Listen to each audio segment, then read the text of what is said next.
Hello and welcome to Anu's AI turns and tutorials. ఈరోజు మనం English class. Okay, మనం last వీడియోలో ఏం చెప్పుకున్నాం? డైలీ రొటీన్ చెప్పుకున్నాం. ఓకేనా? అండ్ అలాగే మనం ఇంగ్లీష్ ఎలా నేర్చుకోవాలని చెప్పాం? రోజు 2 వొకాబులరీ వర్డ్స్ని యూస్ చేసి సెంటెన్స్ ఫామ్ చేసి నేర్చుకున్నాం అని అనుకున్నాం కదా. ఓకేనా? ఇప్పుడు వొకాబులరీ వర్డ్స్ ఎలా సెలెక్ట్ చేసుకోవాలి? సో ఫస్ట్ మనకేం తెలియదు. ఓకేనా? సో మనం చిన్న చిన్న వర్డ్స్తో సెంటెన్స్ ఫామ్ చేసేద్దాం. ఓకే, ఈరోజు మనం 2 వర్డ్స్ తీసుకుందాం. ఓకేనా? ఫస్ట్ మనం డైలీ యూజ్ చేసేది. ఫర్ ఎగ్జాంపుల్ మనం ఒక స్టూడెంట్. సో ఒక స్టూడెంట్కి ఏమేమి యూసెస్ ఉంటాయి? ఫస్ట్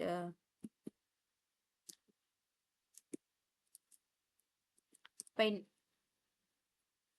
ఓకే, ఫస్ట్ వర్డ్ ఏంటి? పెన్. నెక్స్ట్ సెకండ్ వర్డ్ వచ్చి చైర్ తీసుకున్నాం. సో ఈరోజు words, first one pen, second one chair. ఈ 2 వర్డ్స్ యూజ్ చేసి మనం సెంటెన్స్ ఫామ్ చేద్దాం. చిన్న చిన్న వర్డ్స్తో సెంటెన్స్ ఫామ్ చేద్దాం. ఓకే, ఈ 2 వర్డ్స్తో సెంటెన్స్ ఎలా ఫామ్ చేయొచ్చు ట్రై చేద్దాం. First pen.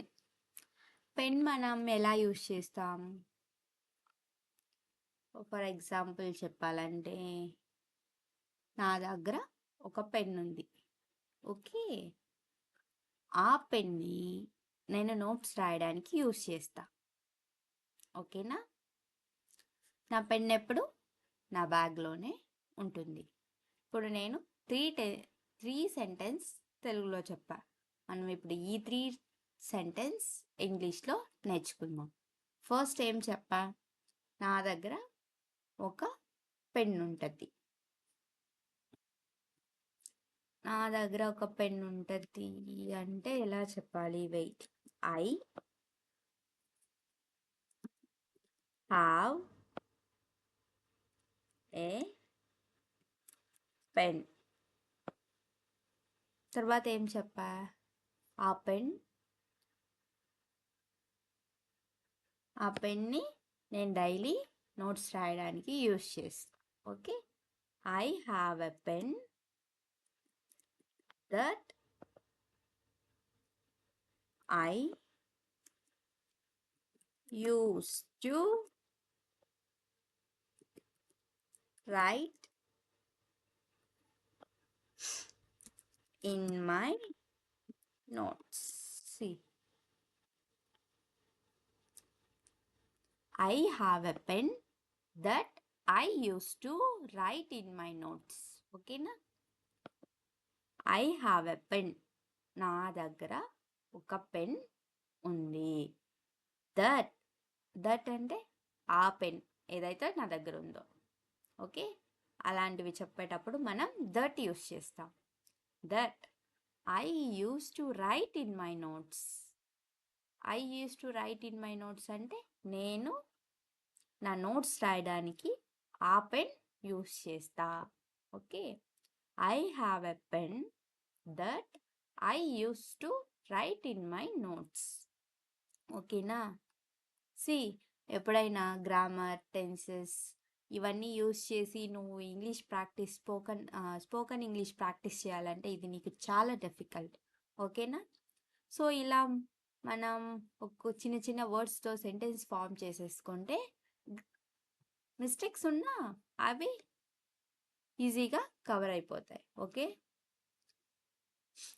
ఇలా మనం రోజు ఒక 6 సెంటెన్స్ నేర్చుకుంటాం అనుకోవచ్చు.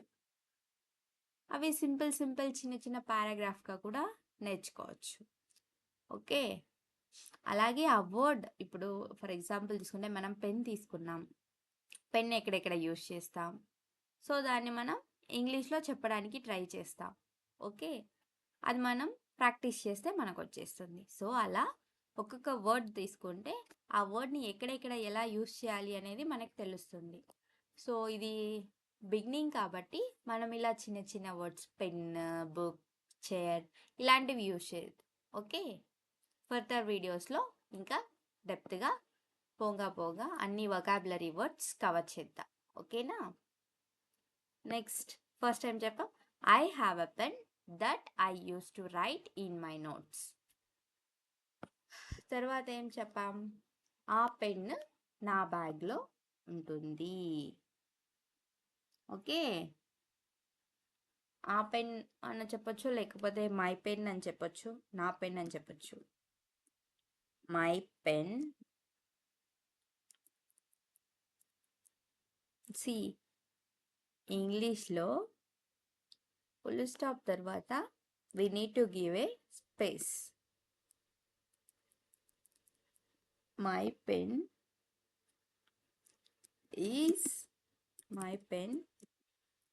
is ఆల్వేస్, అంటే ఎప్పుడు బ్యాగ్లోనే ఉంటుంది కదా. My pen is always in my bag. See, I have a pen that I use to write in my notes. My pen is always in my bag. ఇప్పుడు ఏం చెప్పాం, నా దగ్గర ఒక పెన్ ఉంది, ఆ పెన్ నేను నోట్స్ రాయడానికి యూస్ చేస్తా. మై పెన్, నా పెన్ ఎప్పుడు నా బ్యాగ్లోనే ఉంటుంది. Okay, next chair. ఇప్పుడు చైర్ యూస్ చేసి ఏం చెప్దాం, ఫర్ ఎగ్జాంపుల్ నేను కాలేజ్లో ఆర్ స్కూల్లో ఒక చైర్లో కూర్చుంటా. ఆ చైర్ విండోకి దగ్గరగా ఉందనుకోండి క్లాస్ రూమ్లో. ఓకే, అండ్ అలాగే నా చైర్ ఎప్పుడు క్లీన్గా ఉంటుంది, కంఫర్ట్గా ఉంటుంది. ఓకే, ఎప్పుడు ఇది మనం ఇంగ్లీష్లో చెప్పడానికి ట్రై చేద్దాం. ఫస్ట్ ఏం చెప్పా, నేను ఒక చైర్లో కూర్చుంటా ఇక్కడ స్కూల్లో కాబట్టి అట్ స్కూల్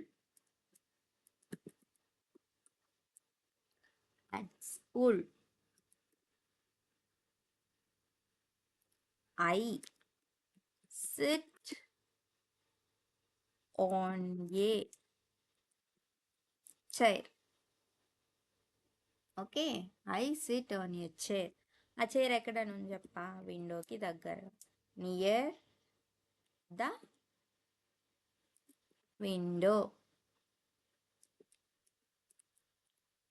నెక్స్ట్ ఏం చెప్పా, నా చైర్ ఎప్పుడు క్లీన్గా కంఫర్ట్గా ఉంటుంది. Okay, my chair is clean and comfortable.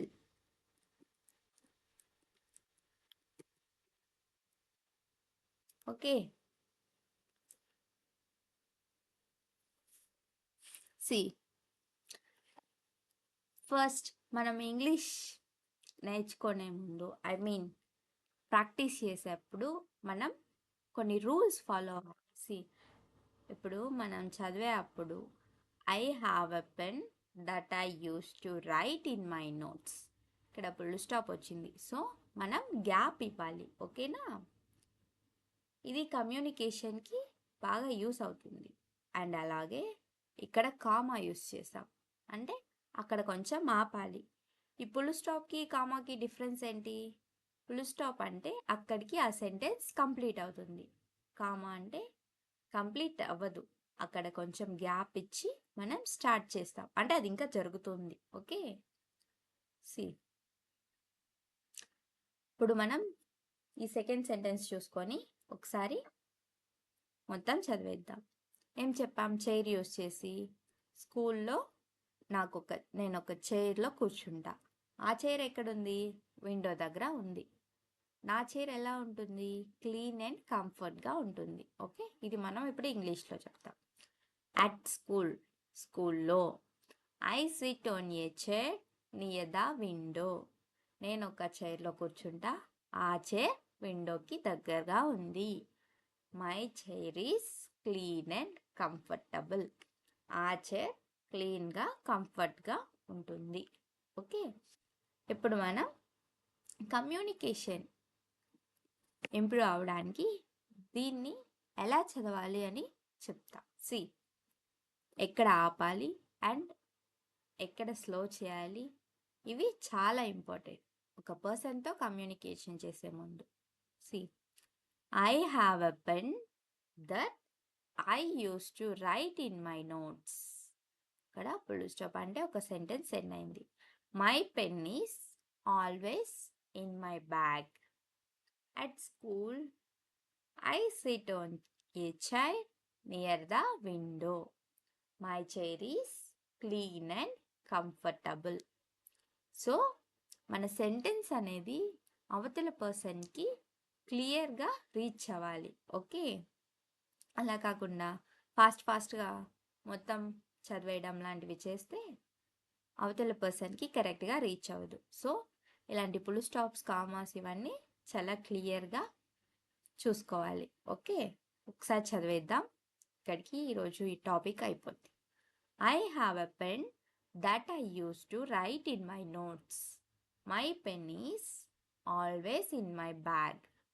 At school I SIT on a chair near the window. My chair is clean and comfortable. Okay. So ఇది ఒక 2 times ప్రాక్టీస్ చేసేస్తే మీకు సెంటెన్స్ ఫార్మేషన్ అనేది వస్తుంది. ఓకేనా? సో నేను ఇది డిస్క్రిప్షన్లో ప్రొవైడ్ చేస్తా. ఆ తర్వాత మీరు ఒక 2-3 times చదవండి. అలాగే మీకు ఎలా కమ్యూనికేట్ చేయాలి అండ్ ఒక సెంటెన్స్ని ఎలా చదవాలి అనేది కూడా క్లియర్గా అర్థమవుతుంది. ఓకేనా? Thank you for watching. Next వీడియోలో మళ్ళీ కలుస్తాం. Please like, share and subscribe for more videos. Okay, bye.